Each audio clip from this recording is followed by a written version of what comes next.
Assalamualaikum warahmatullahi wabarakatuh. Anak-anak, pada pertemuan kali ini kita akan belajar tentang bioteknologi. Kalian pernah makan tempe, tape, keju, nata de coco, kecap, dan yogurt bukan? Lah, makanan-makanan ini merupakan produk dari bioteknologi. Apa teknologi? Bioteknologi adalah pemanfaatan ilmu biologi untuk menghasilkan produk yang bermanfaat bagi manusia. Ada dua macam bioteknologi, yaitu bioteknologi konvensional dan bioteknologi modern. Bioteknologi konvensional atau yang lebih dikenal dengan bioteknologi tradisional ini merupakan bioteknologi yang menggunakan organisme secara langsung melalui proses fermentasi atau peragian. Jadi ini bioteknologi yang paling sederhana. Contoh produk yang dihasilkan dari bioteknologi konvensional ini adalah makanan-makanan yang sudah disebutkan tadi. Tempe, tape, keju, kecap, yogurt, nata de coco, dan masih banyak yang lain. Kemudian bioteknologi modern, ini adalah bioteknologi yang melibatkan rekayasa genetika untuk menghasilkan produk. Jadi lebih modern, dia sudah menggunakan sel, melibatkan sel, sehingga prosesnya dia lebih rumit. Contohnya adalah ini tanaman tomat transgenik, ada juga padi transgenik, dan obat-obatan yaitu hormon insulin, salah satunya. Fermentasi pada proses bioteknologi konvensional itu ada dua macam.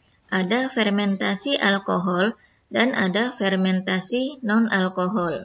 Fermentasi alkohol sesuai dengan namanya, maka pada proses fermentasi itu nanti dia dihasilkan alkohol. Jadi produk yang dihasilkannya ada alkoholnya, mengandung alkohol. Sedangkan fermentasi non-alkohol, ini produk yang dihasilkan tidak mengandung alkohol. Baik pada fermentasi alkohol maupun fermentasi non-alkohol, keduanya ini menggunakan mikroorganisme secara langsung. Salah satu contohnya ini adalah bakteri Saccharomyces cerevisiae atau mikroorganisme Saccharomyces cerevisiae yang biasanya digunakan untuk proses pembuatan tape. Ya, ini adalah contoh bahan-bahan atau bahan makanan atau produk hasil dari bioteknologi konvensional yang melibatkan mikroorganisme. Ini tape, dia bahan makanannya yang diolah adalah singkong dengan bantuan bakteri Saccharomyces cerevisiae. Ya. Kemudian ada juga kecap. Nah, bahan makanan yang diolah adalah kedelai dengan bakteri mikroorganisme Aspergillus wientii. Kemudian tempe dari bahan makanan kedelai ini dengan bantuan mikroorganisme Rhizopus oryzae. Sekarang bioteknologi modern. Bioteknologi modern itu ada kultur jaringan. Dan kultur jaringan ini nanti biasanya diterapkan pada bidang pertanian. Karena ini nanti melibatkan jaringan dari tumbuhan. Kemudian ada juga rekayasa genetika. Rekayasa genetika ini melibatkan sel. Gen yang ada pada sel. Jadi rekayasa genetika itu adalah teknik modifikasi gen dalam sel suatu makhluk hidup untuk mendapatkan sifat sesuai yang diharapkan. Dengan cara apa? Dengan cara memindahkan gen makhluk hidup lain ke dalam sel makhluk hidup yang lainnya, atau menghilangkan gen dari satu sel dan menggantinya dengan gen dari makhluk hidup yang lain.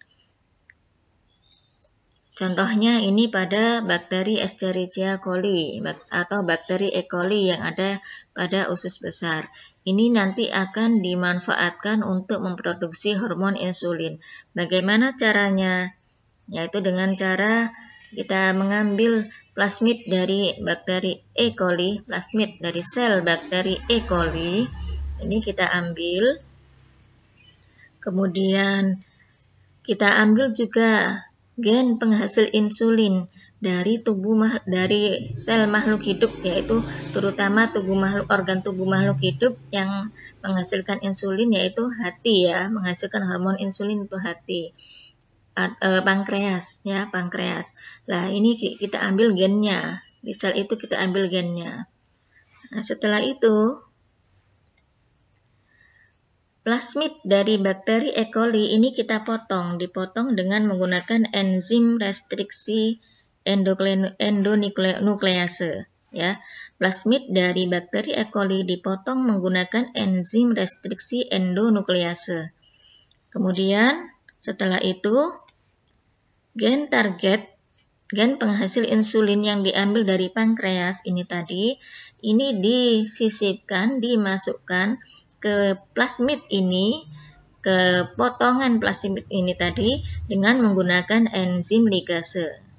Sehingga plasmid dari bakteri E. coli yang sudah kita sisipkan gen penghasil insulin ini nanti kita masukkan ke bakteri Escherichia coli lagi, ke bakteri E. coli lagi, sehingga bakteri E. coli itu nanti sudah mampu untuk menghasilkan insulin ya. Bakteri E. coli-nya sudah mampu menghasilkan insulin. Ini proses untuk menghasilkan hormon insulin dengan cara rekayasa genetika. Jadi pada rekayasa genetika ini biasanya diterapkan pada bidang kesehatan, pertanian, dan pengolahan limbah. Nah, pertanian ini contohnya tadi yang pertama ada tanaman tomat transgenik ya. Kalau di sini ada padi transgenik. Padi transgenik ini bulirnya berwarna keemasan. Ini baik untuk kesehatan mata. Kemudian terakhir ini salah satu contoh dari salah satu cara juga metode juga dari bioteknologi modern adalah kultur jaringan. Kultur jaringan ini diterapkan pada tumbuhan, jaringan tumbuhan. Jaringan tumbuhan yang bagaimanakah? Yang memiliki jaringan tumbuhan itu memiliki sifat totipotensi. Apa itu totipotensi? Mampu membentuk individu yang baru. Jaringan yang mampu membentuk individu yang baru. Jaringan ini diambilkan dari jaringan meristem. Jaringan meristem itu jaringan yang sel-selnya selalu membelah. Bisa diambil dari batang, akar, daun, bahkan buah atau bunga. Karena di dalamnya terdapat jaringan meristem. Caranya bagaimana? Ya, ini biasanya diambil di bagian tengah. Kenapa di bagian tengah? Ini bagian tengah itu karena lebih aman dari kotoran atau bakteri. Ya, bagian tengah. Bagian tengah ini kita ambil. Yang kita ambil ini kita sebut dengan explant. Ya, setelah diambil ini disterilisasi, dipotong ya. Setelah dipotong disterilisasi atau dibersihkan. Setelah dibersihkan, ya, setelah bersih, ini kita letakkan potongan-potongan explant tadi pada media yang sudah dikasih nutrisi. Bisa berupa nutrisi pertumbuhan, bisa berupa agar atau kentang yang sudah di blender. Ini bisa jadi nutrisi pertumbuhan untuk explant-nya. Nah, setelah dimasukkan pada media pertumbuhan, maka lama-kelamaan explant ini akan tumbuh menjadi kalus. Yaitu, apa itu kalus? Yaitu sel yang belum berdiferensiasi. Ya. Setelah tumbuh menjadi kalus, dia dipindahkan ke medium pertumbuhan yang baru. Dipindahkan ke medium pertumbuhan yang baru. Di sini dia akan tumbuh menjadi planlet. Planlet itu bakal ya, sudah mau terbentuk organisme yang baru. Ini akar tumbuh dalam waktu 4-8 minggu. Nah, setelah dia tumbuh menjadi planlet, ya. Ini nanti dia akan mengalami proses aklimatisasi atau adaptasi. Ya, sebelum nanti dipindahkan ke medium tanah.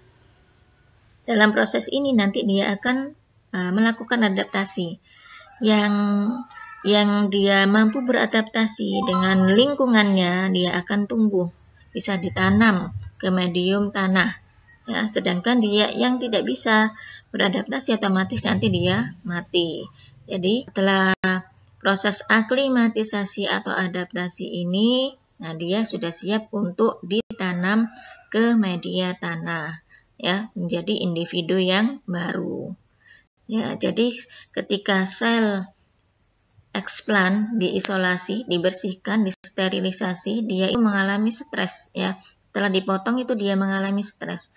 Ketika mengalami stres, kemudian dikasih zat pengatur tumbuh, hormon atau media pertumbuhan diletakkan dalam media pertumbuhan, maka sel itu mengalami pembelahan yang tidak terkendali sehingga dia nantinya tumbuh menjadi kalus. Nah, setelah menjadi kalus dia bisa tumbuh menjadi planlet dan menjadi individu yang baru. Ini adalah proses dari kultur jaringan.